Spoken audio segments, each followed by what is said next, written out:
Video shoot करने से पहले ये सब तो क्लीन होना चाहिए था। आपको पता है हमारी जिंदगी में सबसे ज्यादा डेंजरस शब्द कौन सा है? जी हाँ, डेंजरस। अगर आप गेस नहीं कर पा रहे तो मैं बताता हूं। I would call them silent trap leading to mental health issues. चलिए समझते हैं कैसे। हम इनको मोटिवेशनल टूल समझकर अपने को डिसिप्लिन करने के लिए मेंटल विप यानी चाबुक की तरह इस्तेमाल कर। ऐसी सिचुएशन में हम करें क्या? How to deal with it?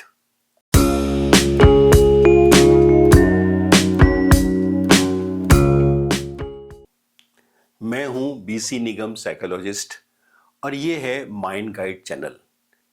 आपको पता है हमारी जिंदगी में सबसे ज्यादा डेंजरस शब्द कौन सा है? जी हाँ, डेंजरस। अगर आप गेस नहीं कर पा रहे तो मैं बताता हूं। हिंदी में कहते हैं हमें ये करना चाहिए। ये टेबल क्लीन होना चाहिए शूटिंग से पहले। Should, ought. I would call them silent trap leading to mental health issues. चलिए समझते हैं कैसे।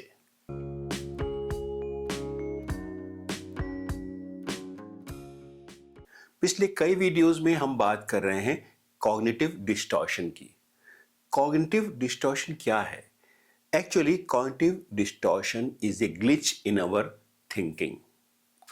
हमारी थॉट्स डायरेक्टली हमारी फीलिंग्स को अफेक्ट करती हैं और हमें लगता है कि जो हुआ है, इवेंट्स डायरेक्टली हमारी फीलिंग्स को अफेक्ट कर रहे हैं। सच्चाई तो ये है कि हमारी थॉट्स रियलिटी को और हमारे ब्रेन की फंक्शनैलिटी को डिस्टॉर्ट कर देती है। For example, black and white thinking, over generalization, इस सब कॉग्निटिव डिस्टॉर्शन के बारे में हमने वीडियोस बनाए हैं जिनका लिंक आप नीचे डिस्क्रिप्शन में देख सकते हैं और उनको भी देख सकते हैं।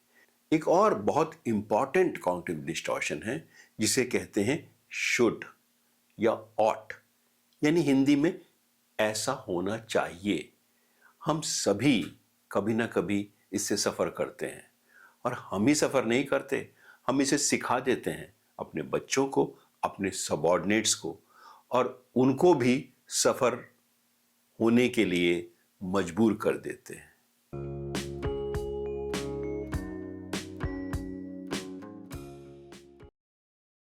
चलिए आज हम शुड स्टेटमेंट्स यानी कि वो वाक्य जिसमें हम ऐसा होना चाहिए इसका इस्तेमाल करते हैं, इसका पोस्टमार्टम करते हैं।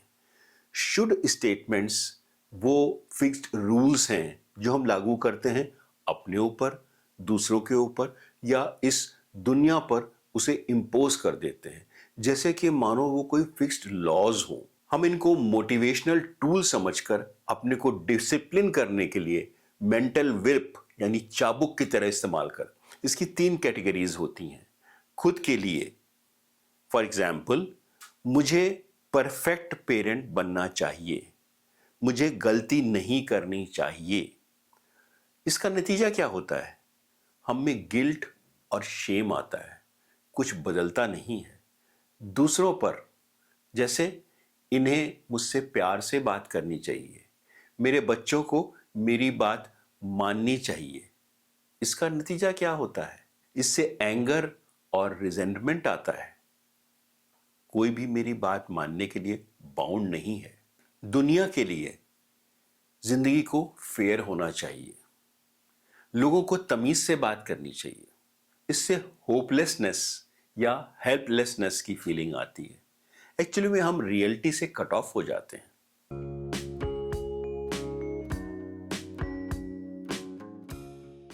हमारे इंडियन सोशल कॉन्टेक्स्ट में ये शुड वाले स्टेटमेंट या चाहिए वाले जो वाक्य हैं वो इतने डीपली वोवन हैं हमारी सोसाइटी में कि इन्हें हम डिस्टॉर्शन नहीं समझते, इन्हें हम संस्कार, फर्ज या रिस्पॉन्सिबिलिटी समझते हैं।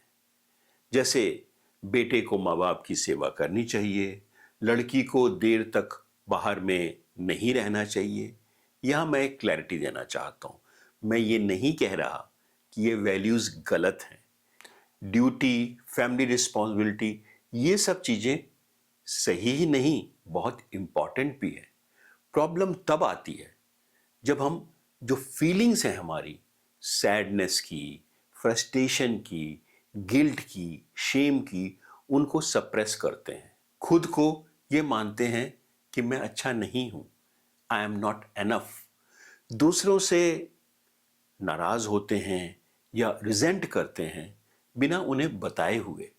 उनको पता भी नहीं होता इस बात का कि हमारे अंदर क्या हो रहा है। ऐसी सिचुएशन में हम करें क्या? How to deal with it?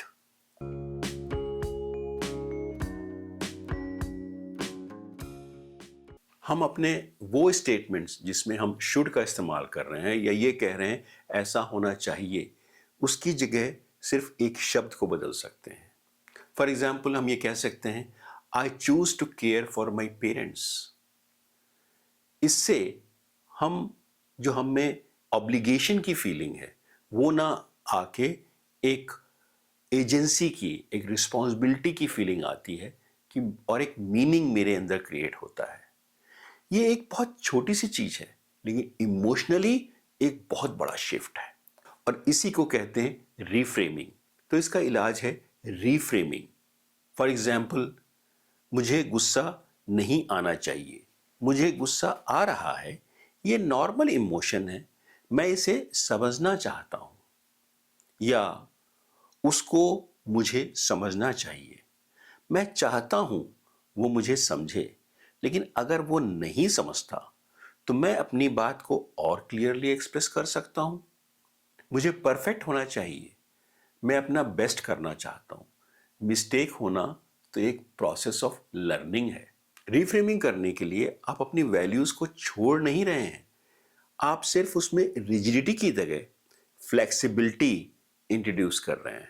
तो अगली बार अगर आपके मन में ये शुड यानी चाहिए, ऐसा होना चाहिए वाला स्टेटमेंट आए, अपने लिए, दूसरों के लिए या दुनिया के लिए, तो एक पल ठहरिए और पूछिए कि क्या ये कोई रिजिड डिमांड है या एक जेन्युइन वैल्यू है।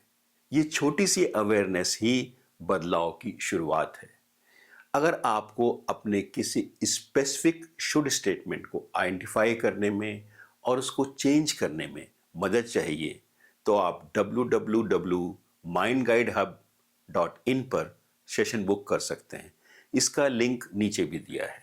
अगर आपको ये वीडियो कुछ अच्छा लगा और हेल्पफुल लगा तो इसे ज़्यादा से ज़्यादा शेयर कीजिए, इस चैनल को सब्सक्राइब कीजिए और कमेंट सेक्शन में हमें ये ज़रूर बताइए कि आपका सबसे ज़्यादा इफेक्ट होने वाला और आपके साथ सबसे ज़्यादा रेजोनेट करने वाला वो शुड स्टेटमेंट, वो चाहिए वाला सेंटेंस कौन सा है जो आपकी ज़िंदगी में कुछ असर डाल रहा है और आपको क्या लगता है आप उसे कैसे सुधार सकते हैं। चलिए फिर मिलते हैं अगले वीडियो में, तब तक के लिए नमस्कार, बाय बाय।